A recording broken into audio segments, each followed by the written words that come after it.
ચાલો વિદ્યાર્થી મિત્રો નમસ્કાર। તો હવે આપણે લાસ્ટ લેક્ચરની અંદર આપણે 16મા સમૂહના છે એ ભૌતિક ગુણધર્મ, પ્રાપ્તિ સ્થાનો અને એના સામાન્ય છે ભૌતિક ગુણધર્મ, ઇલેક્ટ્રોનની રચના, આયનીકરણ એન્થાલ્પી, ઇલેક્ટ્રોન પ્રાપ્તિ એન્થાલ્પી અને વિદ્યુત ઋણતાનો અભ્યાસ કર્યો અને એના રાસાયણિક ગુણધર્મો છે એ 3 રાસાયણિક ગુણધર્મો પણ સમજ્યા। હાઇડ્રોજન સાથેની પ્રક્રિયા, ઓક્સિજન સાથેની પ્રક્રિયા અને હેલોજન સાથેની પ્રક્રિયા। તો વિદ્યાર્થી મિત્રો હવે આપણે એની અંદર 1 થી 2 એના સંયોજન ભણવાના છે। તો એની અંદર આપણે પહેલું સંયોજન છે તો એની આજે આપણે વાત કરીએ ડાયઓક્સિજન। તો ડાયઓક્સિજન એટલે બધાને ખબર છે O2 વાયુ। તો O2 વાયુની બનાવટ આપણે, ત્યાર પછી O2 વાયુના છે રાસાયણિક ગુણધર્મ, ભૌતિક ગુણધર્મ અને એના ઉપયોગોની આપણે વાત કરવાની છે। તો એની અંદર ઓક્સિજન વાયુ છે એ કેવી રીતે બનાવાય, તો એની અંદર જુદા જુદા કે ભાઈ ઉદ્યોગોની અંદર કેવી રીતે બનાવાય, પ્રયોગશાળાની અંદર કેવી રીતે બનાવાય, તો એ બધી જ માહિતી આપણે જોઈએ। તો એની અંદર સૌ પ્રથમ આપણે વાત કરીએ કે ભાઈ પ્રયોગશાળામાં છે એ ડાયઓક્સિજન છે એની નીચે દર્શાવેલી રીતો દ્વારા મેળવી શકાય। તો એની અંદર બધાય આપણે આગળ પણ આ રિએક્શન આવી ગયું છે પૃષ્ઠ રસાયણ વિજ્ઞાનની અંદર કે ભાઈ પોટેશિયમ ક્લોરોક્રોમેટ, તો એની અંદર KClO3, તો KClO3 છે તો KClO3 ને MnO2 ની હાજરીમાં, તો MnO2 છે એ શું છે, તો MnO2 છે એ અહીંયા ઉદ્દીપક છે। તો એની હાજરીમાં છે એ શું કરવામાં આવે, તો એની હાજરીમાં એનું વિઘટન કરવામાં આવે। વિઘટન કેવી રીતે થાય, એને ગરમ કરતા, તો એને ગરમ કરતા છે એ વિઘટન કરતા છે એની અંદર રૂપાંતરણ થશે તો KCl એટલે પોટેશિયમ ક્લોરાઇડ અને ડાયઓક્સિજન વાયુ આપને મળે છે।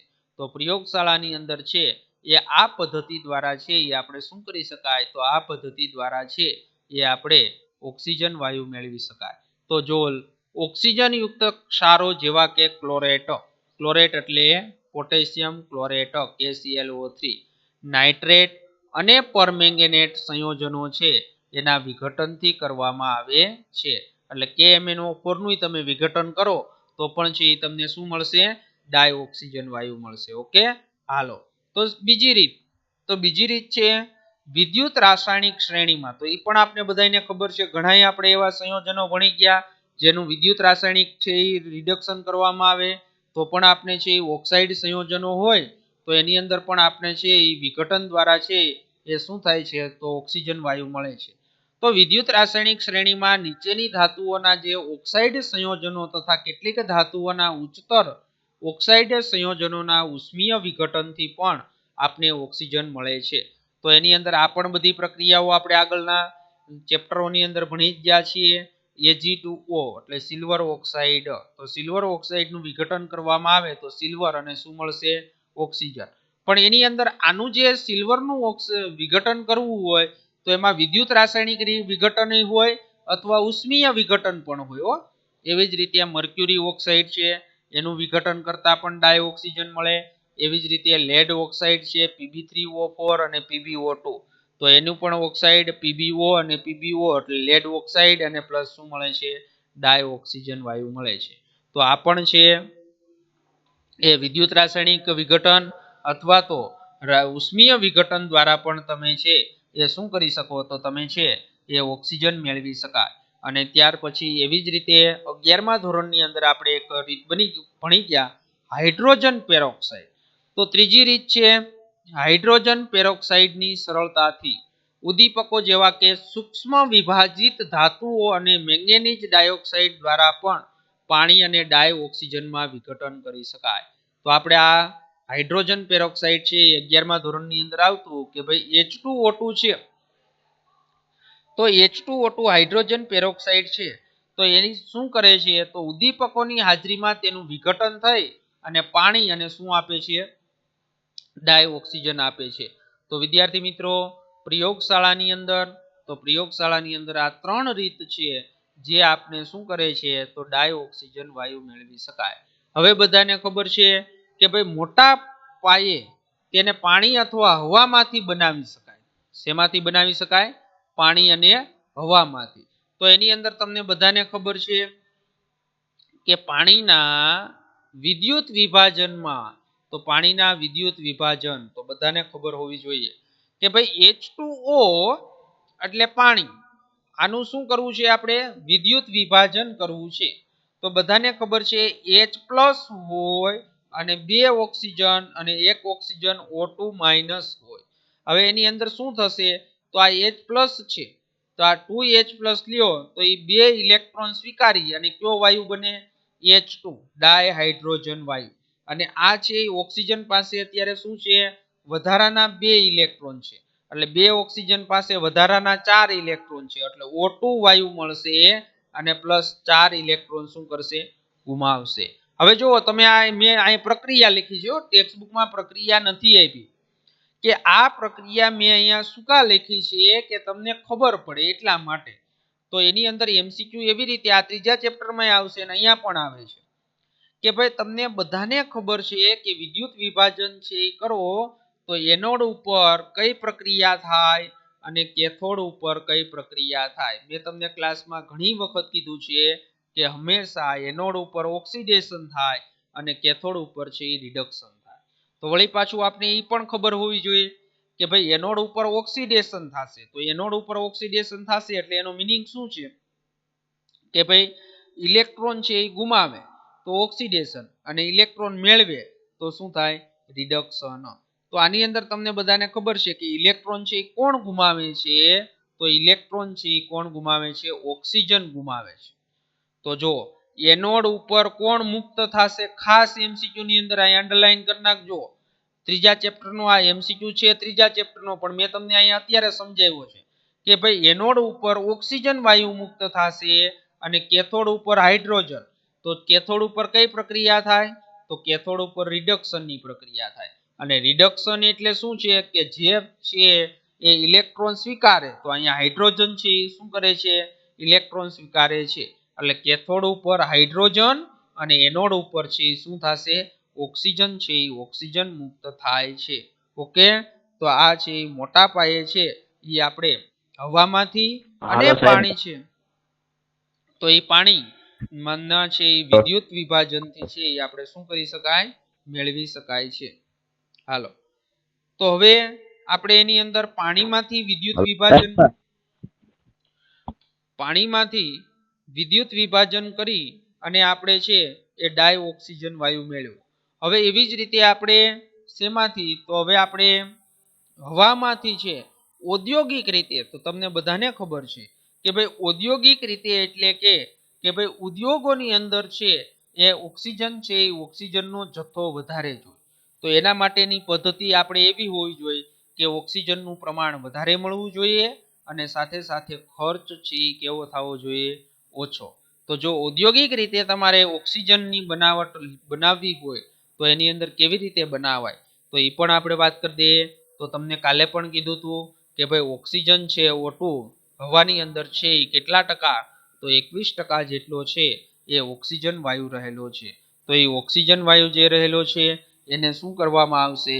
તો ઔદ્યોગિક રીતે હવામાંથી પ્રથમ કાર્બન ડાયોક્સાઇડ અને પાણીની વરાળને દૂર કરી દેવામાં આવે. એટલે હવા જે છે એ હવામાંથી આપણે શું કરશું? કાર્બન ડાયોક્સાઇડ અને પાણીની વરાળને આપણે દૂર કરી દેશું, એટલે તમને કયો વાયુ મળશે? તો ડાય ઓક્સિજન વાયુ મળશે. તો એને ત્યારબાદ બાકી રહેલા વાયુઓને છે એ પ્રવાહીમાં ફેરવી અને એનું શું કરવામાં આવે? વિભાગીય નિસ્યંદન કરતા ડાય નાઇટ્રોજન અને ડાય ઓક્સિજન વાયુ મળશે.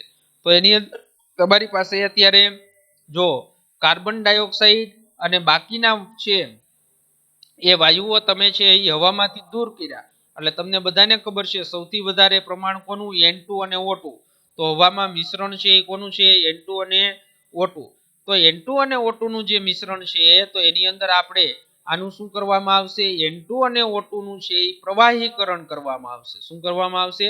પ્રવાહીકરણ. એટલે ઊંચા દબાણે છે એ તમે 11મા ધોરણની અંદર ભણી ગયા કે ભાઈ એનું પ્રવાહીકરણ કરી નાખો.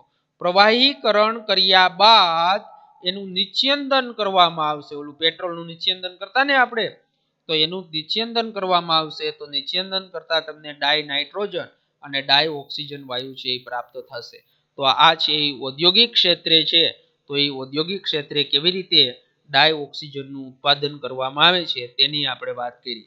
ઓકે, હાલો, તો એની બનાવટ છે તો એ બનાવટ આપણે સમજી ગયા. ત્યાર પછી હવે આપણે વાત કરવાની છે તેના ગુણધર્મોની. શેની વાત કરવાની છે? ગુણધર્મ. તો ગુણધર્મની આપણે વાત કરીએ તો ડાય ઓક્સિજન છે તો એ ડાય ઓક્સિજન કેવું છે? રંગવિહીન અને વાસવિહીન. તો આપણે બધાને ખબર છે કે ભાઈ ડાય ઓક્સિજન છે એ રંગવિહીન અને વાસવિહીન વાયુ છે.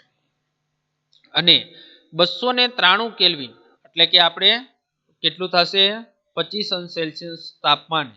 તો એની અંદર 293 કેલ્વિન તાપમાને તેની પાણીમાં દ્રાવ્યતા 100 સેન્ટીમીટર ક્યુબ પાણી હોય એમાં ઓક્સિજન કેટલો હોય? તો ઓક્સિજન 3.08 સેન્ટીમીટર ક્યુબની સીમા સુધી દ્રાવ્ય થયેલો હોય છે. તો આપને બધાને ખબર છે કે ભાઈ વનસ્પતિ અથવા જલીય વનસ્પતિ અને જલીય પ્રાણીઓ છે તો એ જલીય વનસ્પતિ અને જલીય પ્રાણીઓ છે એ પાણીમાં જે દ્રાવ્ય થયેલો જે ઓક્સિજન વાયુ છે તો એ ઓક્સિજન વાયુ શું કરે છે? તો પોતે પોતાની શ્વાસોશ્વાસની ક્રિયાની અંદર છે એ ઉપયોગ કરે છે. એટલે જો તમે 100 સેન્ટીમીટર ક્યુબ પાણી હોય એમાંથી 3.08 સેન્ટીમીટર ક્યુબ છે એ શું હોય છે? ડાય ઓક્સિજન વાયુ દ્રાવ્ય થયેલો હોય છે. અને જેનો ઉપયોગ કોણ કરશે? તો જેનો ઉપયોગ છે જે સમુદ્રી અને જલીય જીવનની આવશ્યકતા મદદ માટે પૂરતો છે. અને તે 90 કેલ્વિન તાપમાને, કેટલા કેલ્વિન તાપમાને? 90 કેલ્વિન તાપમાને તે પ્રવાહીકરણ પામે છે અને 55 કેલ્વિન તાપમાને તે શું થાય છે? ઠરે છે. અને તમને બધાને ખબર છે કે ઓક્સિજન પરમાણુના 3 સમસ્થાનિકો છે. 16 ઓક્સિજન, 17 ઓક્સિજન અને 18 ઓક્સિજન. જેમ હાઇડ્રોજનના 3 સમસ્થાનિકો છે એવી જ રીતે અહીંયા ઓક્સિજનના પણ 3 સમસ્થાનિકો ધરાવે છે. તો બેકી સંખ્યામાં ઇલેક્ટ્રોન હોવા છતાં આણ્વીય ઓક્સિજન, એ આપણે 11મા ધોરણની અંદર ભણી ગયા કે O2 નો તમે એનર્જી લેવલ ડાયાગ્રામ આણ્વીય ચિતાર દોરતા હતા ને, તો આણ્વીય ચિતાર છે એ તમે દોરતા હતા તો એની અંદર બેકી સંખ્યામાં ઇલેક્ટ્રોન હોવા છતાં આણ્વીય ઓક્સિજન O2 વિશિષ્ટ રીતે અનુચુંબકીય છે. નગર ખરેખર હોવો કેવો જોઈએ? પ્રતિચુંબકીય. પણ છે કેવો? અનુચુંબકીય છે. અને એ આપણે ધોરણ 11 ની અંદર છે એ ચોથા ચેપ્ટરની અંદર આપણે એની વાત કરી. તો આ સમજાઈ ગયું? હાલો, તો હવે એની અંદર આપણે ડાય ઓક્સિજન છે તો એના ગુણધર્મની વાત કરીએ.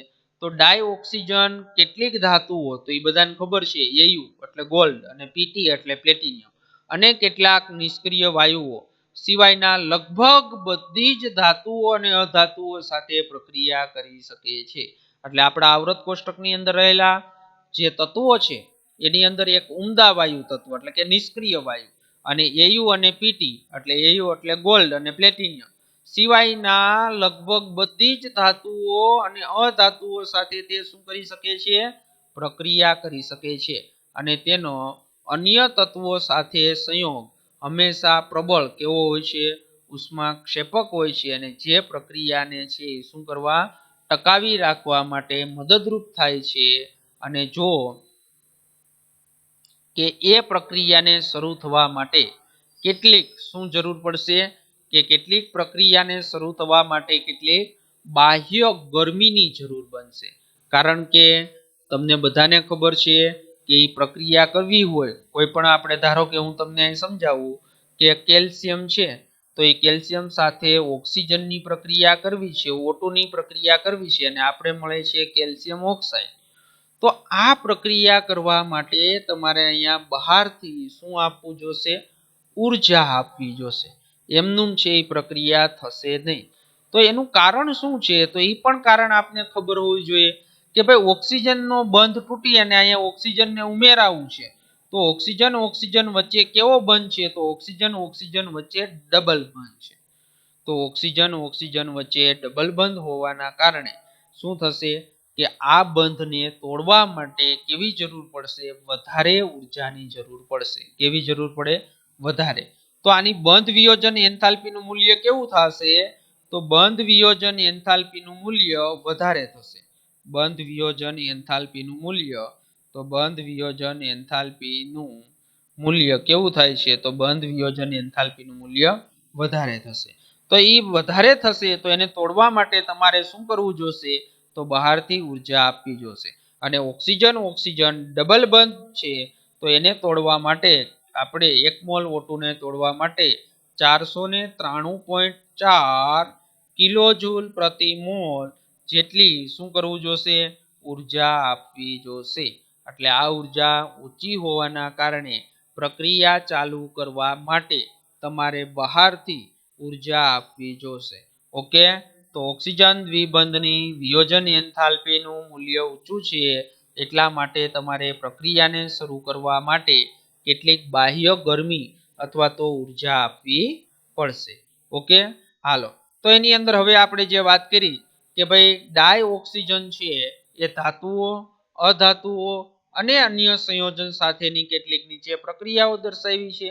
તો બધાને ખબર જ છે કે ભાઈ ઓક્સિજન છે એ બધા જ તત્વો નિષ્ક્રિય અને Au અને પ્લેટિનિયમ સિવાયના બધા જ તત્વો સાથે શું કરી શકે છે? તો પ્રક્રિયા કરી શકે છે.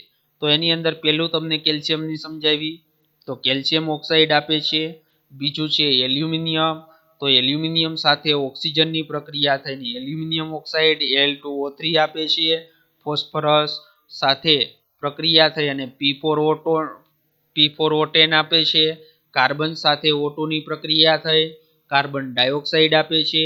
હવે જો ઝિંક સલ્ફાઇડ સાથે O2 ની પ્રક્રિયા થઈ ઝિંક ઓક્સાઇડ અને સલ્ફર ડાયોક્સાઇડ વાયુ આપે છે. અને મિથેનનું દહન કરો, આ પ્રક્રિયા 11મા ધોરણની અંદર ઘણી વખત આવી ગઈ. મિથેનનું ઓક્સિજનની હાજરીમાં દહન કરો તો કાર્બન ડાયોક્સાઇડ વાયુ અને પાણી આપે છે. તો કેટલાક સંયોજનો છે, તો એ સંયોજનોનું ઉદ્દીપકીય ઓક્સિડેશન પણ થાય છે. તો એ પણ વિદ્યાર્થી મિત્રો આપણે 5મા ચેપ્ટરની અંદર ભણી ગયા કે ભાઈ સલ્ફર ડાયોક્સાઇડનું ઓક્સિજનની હાજરીમાં વેનેડિયમ પેન્ટોક્સાઇડની હાજરીમાં પ્રક્રિયા કરવામાં આવે તો સલ્ફર ડાયોક્સાઇડનું રૂપાંતરણ શેમાં થાય? સલ્ફર ટ્રાયોક્સાઇડમાં થાય.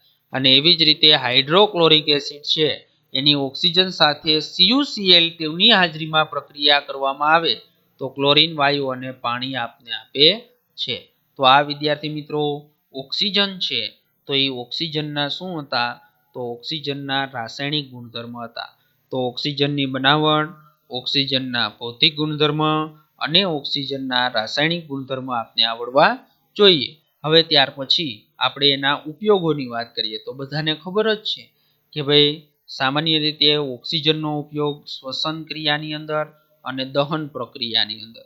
તો આપણે શ્વાસોશ્વાસની ક્રિયા જે કરીએ છીએ એની અંદર પણ ઓક્સિજન જરૂરી છે. તો પ્રાણીઓ છે, પ્રાણીઓના શ્વસન માટે જરૂરી છે. બીજું દહન પ્રક્રમોમાં તો તમને બધાને ખબર છે ઓક્સિજનની ગેરહાજરીમાં છે એ આપણે દહન કરી શકતા નથી. એટલે દહન પ્રક્રિયામાં પણ તેનો ભાગ ભજવે છે. અને એના ઉપરાંત ઓક્સિજનનો ઉપયોગ છે વેલ્ડિંગ કામની અંદર ઓક્સી એસિટિલિન જ્યોત. ઓક્સી એસિટિલિન જ્યોત છે ને એનું તાપમાન છે એ કેટલું હોય? 2300 અંશ સેલ્સિયસ જેટલું તાપમાન હોય. એટલે આપને બધાને ખબર છે વેલ્ડિંગની અંદર, વેલ્ડિંગ કરવાની અંદર અથવા તો કોઈ પણ ધાતુ છે તો એ ધાતુને કાપવા માટે પણ છે એ ઓક્સી એસિટિલિન જ્યોતનો ઉપયોગ કરવામાં આવે છે. તો અનેક ધાતુઓના ઉત્પાદનમાં તો આપણે આ બધા જોયા, તો એ ધાતુઓના ઉત્પાદનની અંદર વિશેષ રીતે સ્ટીલના ઉત્પાદનમાં થાય છે. અને હોસ્પિટલોની અંદર ઓક્સિજનનો જરૂરિયાત છે. અને અત્યંત ઊંચાઈ પર અથવા ઊંડાણ દરમિયાન અને પર્વતારોહણમાં પણ ઓક્સિજનના સિલિન્ડરનો બહોળો ઉપયોગ થાય છે. તો એ પણ આપને ખબર છે. અને બળતણોના દહનમાં દાખલા તરીકે પ્રવાહી ઓક્સિજનમાં હાઇડ્રોજન રોકેટને ઉપર ઉડવા માટે છે વિષમજનક દબાણ પણ પૂરું પાડવા માટે ઓક્સિજનનો ઉપયોગ કરવામાં આવે છે. તો વિદ્યાર્થી મિત્રો આ જે છે એ શું છે? ઓક્સિજનના છે. તો એ ઓક્સિજનના શું છે? ઉપયોગો. હાલો, લખાણ સંબંધિત પ્રશ્ન છે. તો નીચેનામાંથી પૈકી કયું તત્વ ઓક્સિજન સાથે સીધી પ્રક્રિયા આપતું નથી? તો બધાને ખબર પડી જવી જોઈએ. શું આવે આન્સર? Pt, platinum. તો આપણે હમણાં જ આગળ વાત કરી કે ભાઈ પ્લેટિનિયમ છે એ શું છે? તો પ્લેટિનિયમ છે એ નિષ્ક્રિય ધાતુ છે. અને ત્યાર પછી તમને એમ કીધું નીચે દર્શાવેલી પ્રક્રિયા પૂર્ણ કરો. તો નીચે દર્શાવેલી પ્રક્રિયા પૂર્ણ કરો. C2H4 સાથે O2 ની પ્રક્રિયા થાય એટલે એનું દહન કરવાનું છે તો કાર્બન ડાયોક્સાઇડ વાયુ અને પાણી મળશે અને એલ્યુમિનિયમ સાથે ઓક્સિજનની પ્રક્રિયા કરો તો Al2O3 એલ્યુમિનિયમ ઓક્સાઇડ આપશે. ઓકે, હાલો તો લખાણ સંબંધિત પ્રશ્ન પણ આપણે જોયા. તો આ આપણે વાત કરી ઓક્સિજનની. શેની વાત કરી? ઓક્સિજન. હવે આપણે ત્યાર પછી વાત કરવી છે સાદા ઓક્સાઇડ. શેની વાત કરવી? ઓક્સાઇડ. અને વિદ્યાર્થી મિત્રો, આ જે ઓક્સાઇડ આપણે સંયોજનો ભણવાના છે તે મોસ્ટ આઈએમપી છે. નીટ માટે આમાંથી એમસીક્યુ લગભગ આ જ વર્ષે હમણાં જે નીટની પરીક્ષા ગઈ ને આમાંથી એક એમસીક્યુ પૂછાણો. ઓક્સાઇડનો સ્વભાવ તો બધાને ખબર જ છે, ધાતુ ઓક્સાઇડ. ધાતુ ઓક્સાઇડ તો ધાતુ ઓક્સાઇડ હોય એનો સ્વભાવ કેવો હોય? બેઝિક. પછી અધાતુ ઓક્સાઇડ હોય તો એનો સ્વભાવ એસિડિક. અને જ્યારે અર્ધધાતુ ઓક્સાઇડ હોય તો ઉભય ગુણધર્મી. અર્ધધાતુ ઓક્સાઇડ હોય તો એનો ઉભયધર્મી ગુણધર્મ.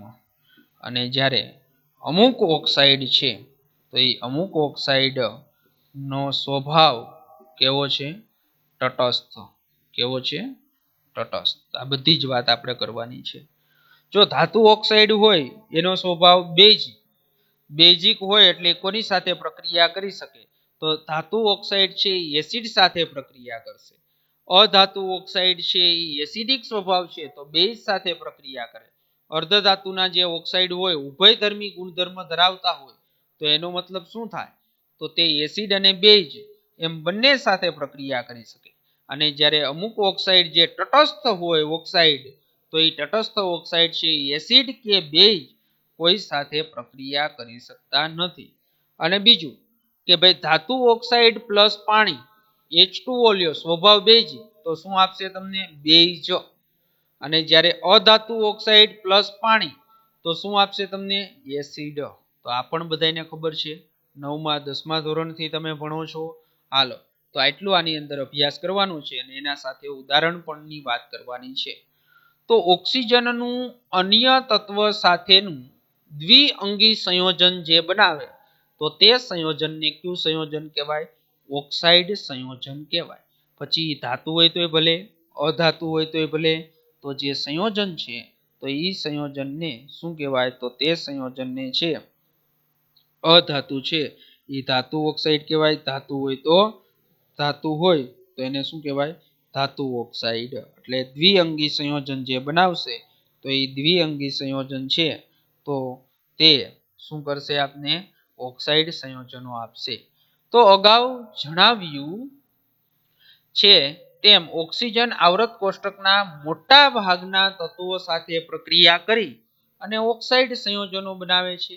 અને ઘણા એવા કિસ્સાઓ છે જેમાં એક તત્વ 2 અથવા વધારે ઓક્સાઇડ સંયોજન પણ બનાવે છે. તો તમને બધાને ખબર છે ફોસ્ફરસ હોય તો P2O4 અને P4O10 એટલે ફોસ્ફરસ 2 પ્રકારના ઓક્સાઇડ બનાવે છે. તો આ ઓક્સાઇડ સંયોજનો તેમના સ્વભાવ અને ગુણધર્મોમાં છે બહોળી વિવિધતા દર્શાવે છે. હાલો તો એના ઉદાહરણની વાત કરીએ આપણે કે ભાઈ ઓક્સાઇડ સંયોજનો સાદા, દાખલા તરીકે મેગ્નેશિયમ ઓક્સાઇડ, એલ્યુમિનિયમ ઓક્સાઇડ અથવા તો મિશ્રિત Pb3O4 અને Fe3O4 હોઈ શકે છે.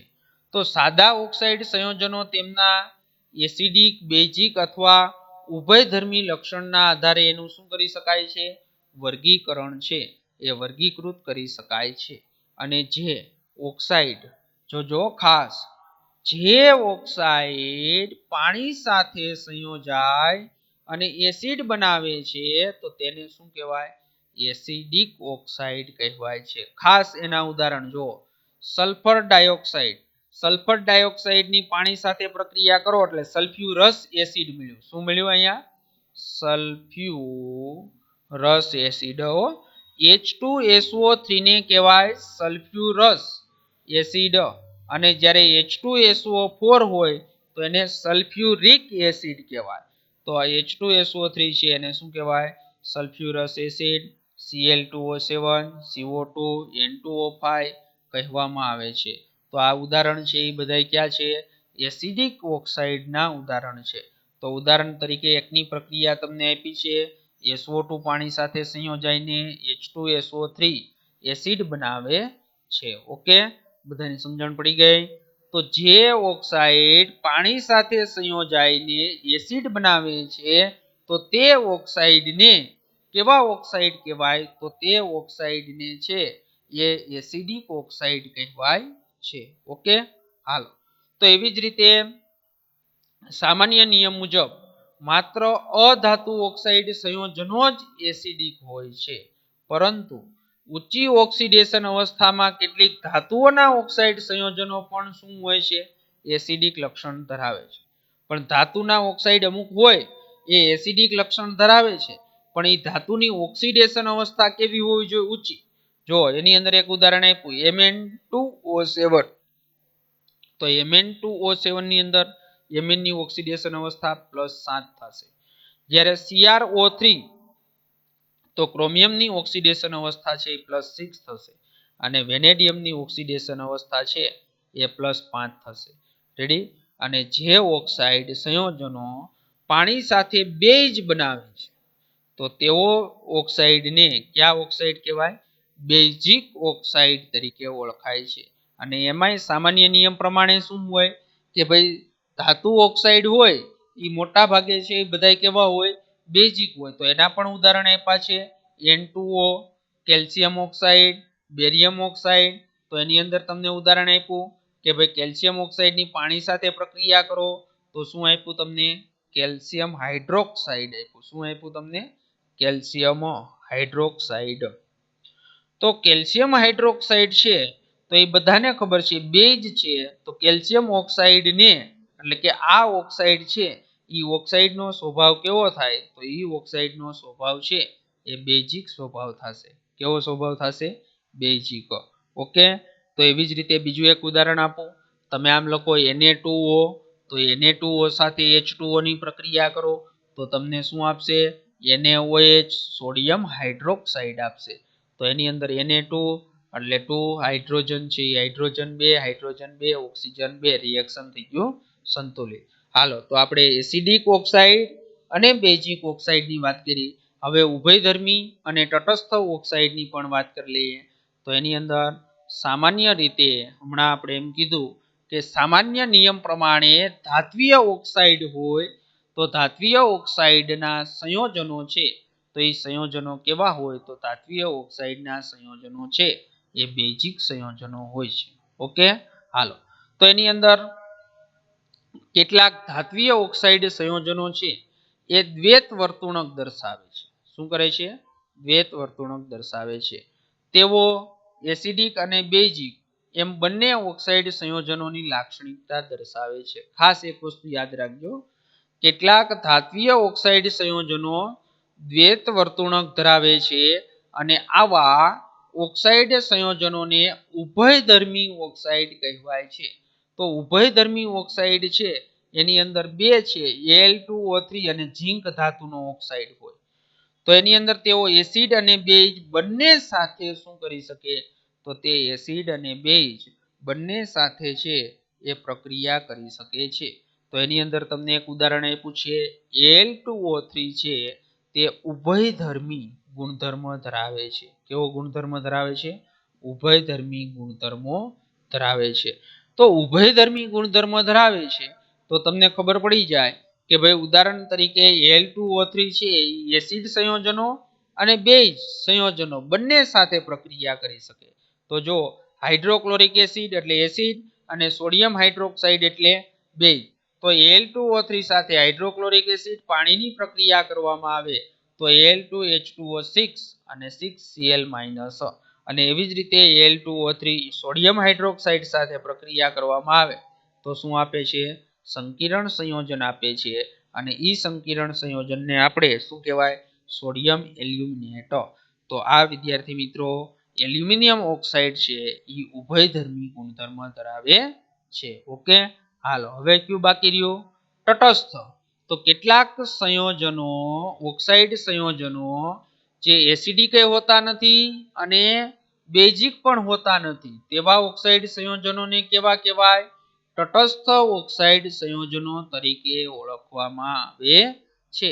તો એના ઉદાહરણ ખાસ આ વખતે નીટની અંદર MCQ એમાંથી નથી પૂછાણો તો નીચેનામાંથી કયો ઓક્સાઇડનો સ્વભાવ તટસ્થ છે? તો અહીંયા 3 આપને આપ્યા છે. CO carbon monoxide, NO nitrous acid nitrogen oxide અને N2O તો ડાયનાઇટ્રોજન ઓક્સાઇડ. તો આ 3 ખાસ અંડરલાઈન કરી નાખજો. CO, NO અને N2O તટસ્થ ઓક્સાઇડ છે. તો વિદ્યાર્થી મિત્રો આપણે ઓક્સાઇડ સંયોજનો છે તો એ ઓક્સાઇડ સંયોજનોની વાત કરી. હાલો હવે ત્યાર પછીનો ઓઝોન વિશે અભ્યાસ કરવાનો છે. કોના વિશે? ઓઝોન વિશે. હાલો તો ઓઝોન આપણે જોઈ લઈએ. તો એની અંદર ઓઝોન એટલે બધાને ખબર છે O3. તો ઓઝોન વાયુ છે એને આપણે શું કહેશું? O3. તો બધાને ખબર છે કે ઓઝોન છે એ ઓક્સિજનનું એક અપરૂપ છે અને તે એટલું બધું ક્રિયાત્મક છે કે સમુદ્રની સપાટીએ વાતાવરણમાં તે લાંબો સમય રહી શકતું નથી. અને તમને બધાને ખબર છે કે લગભગ સમુદ્રની સપાટી ઉપરથી 20 કિલોમીટરની ઊંચાઈએ તે સૂર્યપ્રકાશની હાજરીમાં વાતાવરણીય ઓક્સિજનમાંથી તે બને છે. અને આ જે ઓઝોન સ્તર છે તો એનું કાર્ય શું છે? તો બધાને ખબર છે કે સૂર્યમાંથી આવતા પારજાંબલી વિકિરણો છે તો એ પારજાંબલી વિકિરણોનું શોષણ કરે છે અને આપને અથવા તો જીવસૃષ્ટિને છે એનાથી શું કરે છે? તો જીવસૃષ્ટિને એનાથી રક્ષણ આપવાનું કાર્ય કરે છે. તો આપણે પહેલા જોઈ લઈએ કે ભાઈ ઓઝોન છે એ એક ઓક્સિજનનું એક અપરૂપ છે અને તે એટલું બધું પ્રતિક્રિયાત્મક છે કે સમુદ્રની સપાટીએ વાતાવરણમાં તે લાંબો સમય રહી શકતું નથી. લગભગ તે 20 કિલોમીટરની ઊંચાઈએ તે સૂર્યપ્રકાશની હાજરીમાં વાતાવરણીય ઓક્સિજનમાંથી તે શું થાય છે? બને છે. અને આ ઓઝોન સ્તર છે એ પૃથ્વીની સપાટી પર આવતા પારજાંબલી વિકિરણો છે એની વધુ પડતી સાંદ્રતાથી શું કરે છે? રક્ષણ આપે છે. જેના કારણે જો પારજાંબલી કિરણો સૂર્યમાંથી આપણા શરીર ઉપર, વનસ્પતિ ઉપર અથવા તો પ્રાણીઓ ઉપર છે એ પડે તો એ ખૂબ જ નુકસાનકારક છે, કેન્સરજન્ય છે. એટલે ઓઝોનનું જે સ્તર છે તો એ શું કરે છે? તો આવા પારજાંબલી કિરણોનું તે શોષણ કરી લે છે અને આપને એનાથી શું કરે છે? રક્ષણ આપે છે. હાલો તો હવે એની આપણે બનાવટની વાત કરવાની છે. તો બનાવટ કેવી રીતે થાય? કે જ્યારે ઓક્સિજન શુષ્ક પ્રવાહને ધ્વનિવિહીન વિદ્યુત વિભારમાંથી, કેવો કીધો? ધ્વનિવિહીન વિદ્યુત વિભારમાંથી પસાર કરવામાં આવે ત્યારે ઓક્સિજનનું ઓઝોનનું 10% રૂપાંતરણ થાય છે અને આ નિપજને છે શું કહેવાય? ઓઝોનીકૃત ઓક્સિજન તરીકે ઓળખવામાં આવે છે. ધ્વનિવિહીન એટલે ડીસી પ્રવાહ 10,000 જેટલા વોલ્ટ પસાર કરવામાં આવશે. કેટલા? 10,000 છે 10,000 જેટલા વોલ્ટ ઓક્સિજનની હાજરી એટલે ઓક્સિજન છે 3O2 હોય એમાંથી રૂપાંતરણ 2O3 માં એટલે કે ઓઝોન વાયુ મળશે. શું મળશે? ઓઝોન વાયુ. તો અહીંયા તમે જો આ 100 લીટર ઓક્સિજન લીધો હોય એમાંથી 10% રૂપાંતરણ થાય છે ઓઝોનમાં એટલે અહીંયા છે 10 લીટર તમને શું મળશે? તો 10 લીટર છે એ તમને કયો વાયુ મળશે? ઓઝોન વાયુ મળશે. અને એની અંદર એન્થાલ્પીમાં થતો ફેરફાર ડેલ્ટા H. તો ડેલ્ટા H કેટલો આપેલો છે? +142 કિલોજૂલ પ્રતિ મોલ આપેલો છે. ઓકે, હાલો ખબર પડી ગઈ. તો એની અંદર પ્રક્રિયા આપી છે. જો કે ઓક્સિજનમાંથી ઓઝોનનું નિર્માણ પ્રક્રિયા કેવી છે? તો કે ઉષ્મા શોષક પ્રક્રિયા છે. એટલે તે ઉષ્માનું શું કરે છે? તો ઉષ્માનું છે એ શોષણ કરે છે. અને ઓઝોનની બનાવટમાં તેના વિઘટનને રોકવા માટે ધ્વનિવિહીન વિદ્યુત વિભારનો ઉપયોગ છે એ આવશ્યક છે. એટલે ઓઝોનની બનાવટમાં કેવો? ધ્વનિવિહીન વિદ્યુત વિભાર એટલે ડીસી પ્રવાહ, એસી પ્રવાહ નહીં. તેના વિઘટનને રોકવા માટે ધ્વનિવિહીન વિદ્યુત ભારનો ઉપયોગ છે એ આવશ્યક છે. જો ઓઝોનની સાંદ્રતા 10% થી વધુ જરૂરી હોય તો ઓઝોનો નિત્રો ની બેટરીનો ઉપયોગ કરી શકાય તથા શુદ્ધ ઓક્સિજન ઓઝોનને એનું ઉત્કલન બિંદુ 101 પોઈન્ટ કેલ્વિન ફરતે પ્રવાહી ઓક્સિજન ધરાવનાર પાત્રમાં છે શું કરી શકાય? સંઘનિત એટલે એકઠો કરી શકાય. શું કરી શકાય? એકઠો કરી શકાય છે. ક્યારે? કે ભાઈ ઓઝોનની સાંદ્રતા તમારે કેટલી જોતી હોય? 10% કરતા વધારે જોતી હોય ત્યારની વાત છે. ઓકે, તો આ છે શું છે વિદ્યાર્થી મિત્રો? ઓઝોનની બનાવટ છે. હાલ ત્યાર પછી આપણે એના ગુણધર્મની વાત કરીએ તો ગુણધર્મ છે એ ગુણધર્મ આપણે સમજીએ તો એ ગુણધર્મની અંદર કે ભાઈ શુદ્ધ ઓઝોન છે એનો રંગ આછો વાદળી વાયુ છે. આછો વાદળી વાયુ, ઘેરું વાદળી પ્રવાહી અને જો ઘન સ્વરૂપે હોય તો જાંબલી કાળો ઘન હોય છે. ત્રણેય એના છે વાયુ, પ્રવાહી અને ઘનમાં એના કલર આપી દીધા છે. આછો વાદળી વાયુ હોય, વાદળી પ્રવાહી, ઘેરું વાદળી પ્રવાહી હોય, જાંબલી કાળો છે એ ઘન હોય. ઓઝોન છે એ લાક્ષણિક વાસ ધરાવે છે અને જો તેની ઓછી સાંદ્રતા છે એ હાનિકારક હોતી નથી, પણ તેમ છતાં જો તેની સાંદ્રતા 100 ભાગ પ્રતિ મિલિયન થી વધુ થાય તો શ્વાસ લેવામાં છે એ પ્રતિકૂળતા જણાય છે અને જેનાથી માથાનો દુખાવો, ઉબકા આવવા જેવી અસરો છે એ અસરો તમને જોવા મળશે. હાલો, ઓઝોન ઉષ્માગતિય શાસ્ત્રીય રીતે ઓક્સિજનની સરખામણીમાં અસ્થાયી હોય છે કારણ કે તેના ઓક્સિજનના વિઘટનથી ઉષ્મા મુક્ત એટલે ડેલ્ટા એચ નું મૂલ્ય કેવું થાય? ઋણ હોય છે આ થાય છે અને એન્ટ્રોપી એની ડેલ્ટા એસ ધન હોય છે. તો આ બે અસરો એકબીજાને પ્રબળ બનાવે છે જેના કારણે ઓક્સિજનમાં તે પરિવર્તન માટે વધુ ઋણ ગિબ્સ ઉર્જામાં ફેરફારમાં પરિણમે છે. તો આપને બધાને ખબર જ છે, ઉષ્માગતિશાસ્ત્ર ચેપ્ટરની અંદર ભણી ગયા delta G equal to delta H minus T delta S. હવે જો એની અંદર શું કીધું કે ભાઈ આ ડેલ્ટા એચ નું મૂલ્ય ઋણ, ઓકે, અને ડેલ્ટા એસ એટલે ઈ ધન મૂલ્ય છે. કેવું મૂલ્ય છે? ધન. એટલે ટી ડેલ્ટા એસ નો સરવાળો પણ શું થાય? ધન. આ શું થશે? માઇનસ. તો હવે એની અંદર જે ડેલ્ટા જી છે તો એ ડેલ્ટા જી નો આન્સર કેવો આવશે? ઋણ આવશે. તો બધાને ખબર છે કે ડેલ્ટા જી નો આન્સર ઋણ આવે તો તે પ્રક્રિયા છે કેવી હોય? તો તે પ્રક્રિયા છે ઈ આપમેળે થતી હોય છે. કેવી થતી હોય છે? આપમેળે. તો તે ઓક્સિજનમાં પરિવર્તન માટે વધુ ઋણ ગિબ્સ ઉર્જામાં ફેરફારમાં પરિણમે છે. તેથી વાસ્તવમાં આશ્ચર્યજનક નથી કે ઓઝોનની ઊંચી સાંદ્રતા છે એ ભયંકર વિસ્ફોટક પણ હોઈ શકે. એટલે એના કારણે ઓઝોનનું રૂપાંતરણ છે એ ઓક્સિજનમાં થઈ શકે. કેવી રીતે એનું છે ઓઝોનનું ઓક્સિજનમાં રૂપાંતરણ થઈ શકે તો એ પણ આપણે 11મા ધોરણની અંદર સમજી ગયા છીએ અને અત્યારે ફરીથી તમને સમજાવું કે ભાઈ O3 છે એનું રૂપાંતરણ O2 ની અંદર થાય તો એક નવજાત ઓક્સિજન પરમાણુ છે એ શું થાય છે?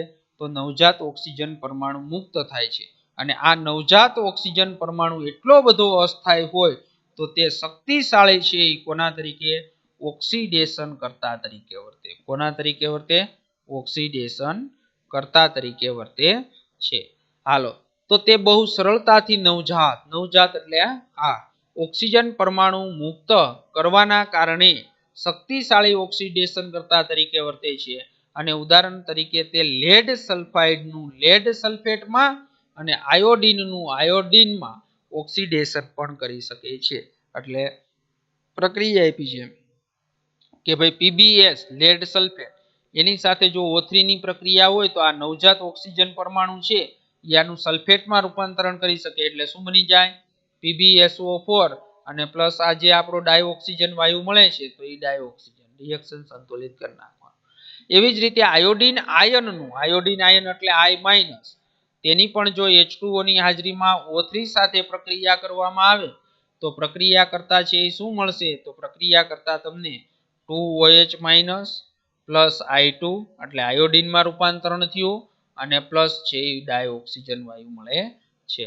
તો જ્યારે ઓઝોન બોરેટ બફર એટલે એની pH કેટલી છે? 9.2 દ્વારા બફરયુક્ત બનાવેલા પોટેશિયમ આયોડાઇડના વધુ પડતા દ્રાવણ સાથે પ્રક્રિયા કરે છે ત્યારે આયોડિન મુક્ત થાય છે અને જેનું રૂપાંતરણ છે એ સોડિયમ થાયોસલ્ફેટના પ્રમાણિત દ્રાવણ વડે શું કરી શકાય?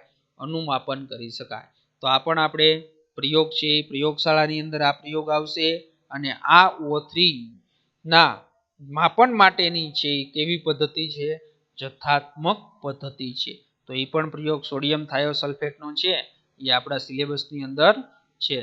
હાલો, તો પ્રયોગ દર્શાવે છે કે નાઇટ્રોજન ઓક્સાઇડ સંયોજનો, ખાસ કરીને નાઇટ્રિક ઓક્સાઇડ, ઓઝોન સાથે અતિ ઝડપથી પ્રક્રિયા થાય છે. આથી તે શક્ય છે કે સુપરસોનિક જેટ વિમાનોમાં નિર્ગમના તંત્રમાંથી ઉત્સર્જિત થતો નાઇટ્રોજનના ઓક્સાઇડ સંયોજનો ઉપરના વાતાવરણમાં રહેલા હોય છે અને તે ઓઝોન સાંદ્રતાને ધીમે ધીમે ક્ષયન કરે છે. તો વિદ્યાર્થી મિત્રો, આપણે જે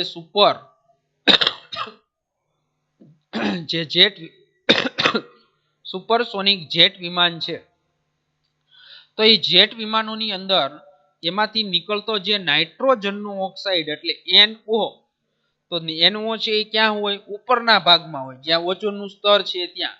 તો NO સાથે તરત જ ઓઝોન વાયુ પ્રક્રિયા કરી અને NO2 અને ડાયઓક્સિજન વાયુ બનાવે. એટલે તમને ખબર જ છે કે ધીમે ધીમે ઓઝોનના સ્તરનું શું થાય છે? ક્ષયન, ગાબડાઓ છે એ પડે છે. તો એના માટે એક કોણ જવાબદાર છે? સુપરસોનિક જેટ વિમાન. અને બીજું પણ બધાને ખબર છે કે અત્યારે આપણે પહેલાના સમયની અંદર જે આપણે CFC ક્લોરોફ્લોરોકાર્બન નો ઉપયોગ કરતા હતા એસી ની અંદર અને રેફ્રિજરેટરની અંદર, તો એ પણ શું કરે છે? તો ક્લોરોફ્લોરોકાર્બન છે તે પણ ઓઝોનના સ્તરને છે એ ક્ષયન કરે છે. તો આ ઓઝોન સ્તરને બીજા ખતરાની સંભાવના છે, તો એ બીજા ખતરાની સંભાવના છે ફ્રિયોનના ઉપયોગથી. ફ્રિયોન એટલે આપણે ક્લોરોફ્લોરોકાર્બન. તો ફ્રિયોનના ઉપયોગથી છે, જેનો ઉપયોગ છે એ વાયુ વિલયન, સ્પ્રેમાં અને પ્રશીતક તરીકે એટલે આપણે ક્યાં ઉપયોગ કરતા હતા? એસી અને રેફ્રિજરેટરની અંદર. તો એસી અને રેફ્રિજરેટરની અંદર જે આપણે ક્લોરોફ્લોરોકાર્બન અથવા ફ્રિયોનનો જે ઉપયોગ કરીએ છીએ, તો તે પણ છે એ ઓઝોનના સ્તરને શું કરે છે? તો ઓઝોનના સ્તરની અંદર ગાબડાઓ પાડે છે. હાલો, હવે સંસ્પંદન બંધારણ. તો સંસ્પંદન બંધારણ બધાને ઓઝોનના આવડે છે. 11મા ધોરણની અંદર ચોથા ચેપ્ટરની અંદર ભણી ગયા. તો આ ઓક્સિજન પાસે એક અબંધકારક ઇલેક્ટ્રોન યુગ્મ, આ ઓક્સિજન ડબલ બંધ હોય તો 2 અને સિંગલ બંધ સાથે 3 અબંધકારક ઇલેક્ટ્રોન યુગ્મ રહેશે. હવે તમને ખબર જ છે કે આ સંસ્પંદન બંધારણના કારણે સિંગલ બંધ અને ડબલ બંધની બંધ લંબાઈ છે કેટલી છે? તો એ 128 પાઇકોમીટર. કેટલી છે? એ 128 પાઇકોમીટર.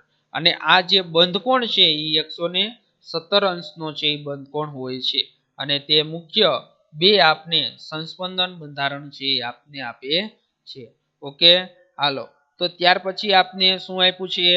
તેના ઉપયોગો આપ્યા છે. તો ઉપયોગોની આપણે વાત કરી દઈએ તો એની અંદર જે ઓઝોન છે એ જીવાણુનાશક તરીકે, તો એ જીવાણુનો નાશક તરીકે ઉપયોગ કરવામાં આવે છે, સંક્રમણ હારક તરીકે અને પાણીને રોગાણુ રહિત કરવામાં પણ ઓઝોનનો ઉપયોગ કરવામાં આવે છે. અને હાલમાં તમને બધાને ખબર છે અત્યારે જે પાણી છે તો એ પાણીને જીવાણુ મુક્ત કરવા માટે નવી ટેકનોલોજીના જે આપણે ફિલ્ટર જે ઘેરે મૂકીએ છીએ એમાં લખેલું આવે છે ઓઝોનોલિસિસ. તમે એવું જાહેરાતમાં જોયું હશે. તો એ ઓઝોનોલિસિસ એટલે શું છે? તો એ ઓઝોન વાયુ છે એ શું કરે છે? આપણા જે પાણી છે એની અંદર રહેલા બેક્ટેરિયાઓ છે એનો પણ તે નાશ કરે છે. તો તે તેલ, હાથીદાંત, લોટ, સ્ટાર્ચ વગેરેની વિરંજન ક્રિયાઓમાં પણ તે ઉપયોગી છે. અને તે પોટેશિયમ પરમેંગેનેટ એટલે KMnO4. તો KMnO4 ના ઉત્પાદનમાં પણ છે ઓક્સિડેશન કરતા તરીકે પણ તેનો ઉપયોગ થાય છે. તો વિદ્યાર્થી મિત્રો, આ આપણે વાત કરી ઓઝોનની વાત કરી. શેની વાત કરી? ઓઝોનની. હાલો, લખાણ સંબંધિત પ્રશ્ન આપ્યા છે. તો લખાણ સંબંધિત પ્રશ્નની અંદર છે એ તમને કીધું O3 શા માટે શક્તિશાળી ઓક્સિડેશન કરતા તરીકે વર્તે છે? તો તે શું કરે છે? નવજાત ઓક્સિજન પરમાણુ આપે છે. અને O3 નું જથ્થાત્મક માપન કોના દ્વારા થાય છે? તો એ પણ અહીં તમને સમજાયું, સોડિયમ થાયોસલ્ફેટ દ્વારા તેનું જથ્થાત્મક માપન કરવા માટેની પદ્ધતિ છે. ઓકે, હાલો, તો વિદ્યાર્થી મિત્રો, આપણે આજે કેટલા ટોપિક જોયા? તો એની અંદર પહેલું આપણે જોયું ઓક્સિજન. શું જોયું? ડાયઓક્સિજન. તો ડાયઓક્સિજનની બનાવટ, તેના ભૌતિક ગુણધર્મ, રાસાયણિક ગુણધર્મ અને ઉપયોગો. બીજું મોસ્ટ આઈએમપી ટોપિક તમને નીટ માટે કીધો કે ભાઈ સાદા ઓક્સાઇડના સંયોજનો. તો એસિડિક, બેઝિક, તટસ્થ અને ઉભયધર્મી ગુણધર્મ ધરાવતા ઓક્સાઇડ. અને ત્યાર પછીનું સંયોજન જોયું ઓઝોન સંયોજન. તો વ્યવસ્થિત રીતે આ 3 જે આપણે સમજાવ્યું તો એ 3 કમ્પ્લીટ છે, એ કમ્પ્લીટ તૈયાર કરી નાખજો. એટલે અહીંયા ઓક્સિજન છે એ ઓક્સિજન પૂર્ણ. આવતા લેક્ચરની અંદર આપણે સલ્ફરના અપરૂપો એટલે સલ્ફરના સંયોજનની વાત કરવાની છે. તો એમાં સલ્ફર ડાયોક્સાઇડ આપ્યું છે, સલ્ફરના ઓક્સો એસિડ આપ્યા છે, સલ્ફ્યુરિક એસિડ આપ્યું છે અને સલ્ફ્યુરિક એસિડના રાસાયણિક ગુણધર્મ આપ્યા છે. એટલે આપણે આવતા લેક્ચરની અંદર 16મો સમૂહ છે એ 16મો સમૂહ પૂર્ણ થઈ જશે. કદાચ રહી જશે થોડુંક બાકી, તો એ 16મો સમૂહ છે એ કમ્પ્લીટ આપણે તૈયાર કરી નાખશું. અને 17મો અને 18મો એ બંને સમૂહ છે, એ બંને સમૂહ નાના છે, તો એ આપણે આવતા લેક્ચરની અંદર વાત કરીશું.